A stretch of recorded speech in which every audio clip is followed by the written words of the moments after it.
Guys, pernah nggak kamu merasa bahwa kok ini jadi terjadinya di saat tidak tepat?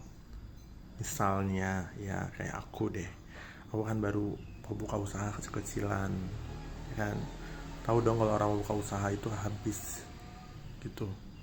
Uangnya tuh tercurah untuk usaha itu gitu ya.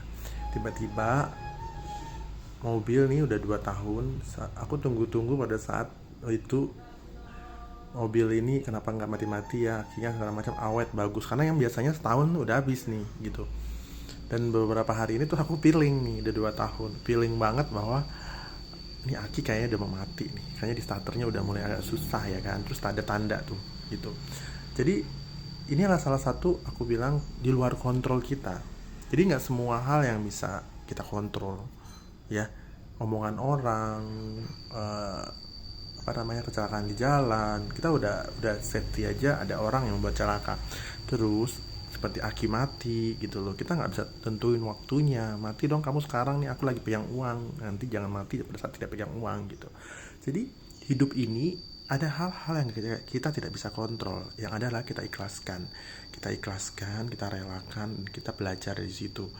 Yang kita bisa kontrol adalah kita mempersiapkan dananya, kita mempersiapkan keuangannya, kita save money untuk itu. Karena mempunyai kendaraan, atau mempunyai, misalnya kamu punya rumah kontrakan, atau kamu mempunyai apapun itu yang kita harus siapkan pada saat, misalnya kayak nggak usah jauh-jauh ya, nggak usah jauh-jauh, kamu mempunyai mesin aja, mesin cuci misalnya di rumah, itu kamu harus kontrol loh. Kontrol 3 bulan sekali atau 6 bulan sekali kamu cek, kalau enggak nanti rusak, ada kotoran di dalamnya gitu. Itu kan pakai biaya juga, kamu nggak mungkin bisa bersihin sendiri. Bagus kalau kamu bisa kerjain sendiri. Jadi ada hal-hal yang bisa kita kontrol, ada hal yang tidak bisa kita kontrol. Jadi bisa kita kontrol adalah yang memang sudah saatnya mati, yang kita nggak bisa nggak tahu jadwalnya. Begitupun orang-orang di luar sana, kita nggak bisa kontrol mulutnya tentang omongin tentang kita. Kita boleh nggak berterus tentang kehidupan kita. Seperti contohnya misalnya sekarang lagi heboh itu adalah seorang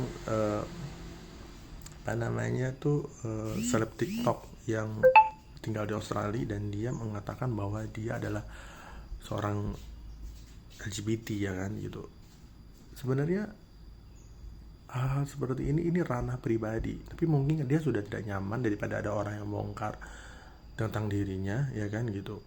Nah, itulah yang dia harus kontrol. Tapi omongan orang dia nggak bisa kontrol.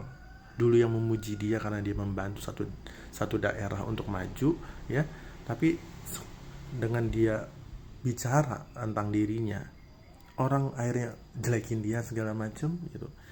Apalagi netizen kita ini, netizen yang paling merasa maha benar dan maha tidak punya dosa ya kan gitu. Dia berpikir dosanya dia masih dosa lumrah. Kadang-kadang orang berpikir dosa dia lebih baik daripada dosa orang lain. Intinya dosa ya tetap dosa ya kan gitu, tetap dosa. Jadi stop kita merasa bahwa kita sudah safety, kita sudah kontrol semua hidup kita dengan baik.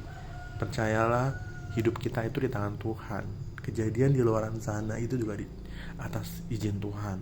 Jadi kita sebagai manusia hanya bisa melakukan part demi part yang kita mampu lakukan.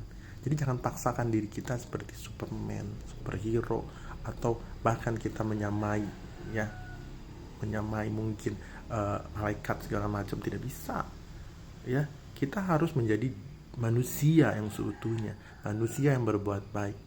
Bahkan pada saat kita kesulitan pun, kita, orang bilang, kita akan tahu orang yang bisa membantu kita atau tidak, orang yang bisa mengerti kita atau tidak. Ya, di situ.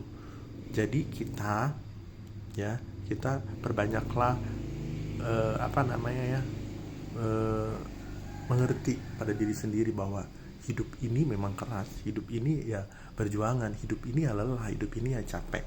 Tetapi semua itu akan terbayarkan pada saat nanti ya, nanti kamu menemukan arti hidup itu sendiri.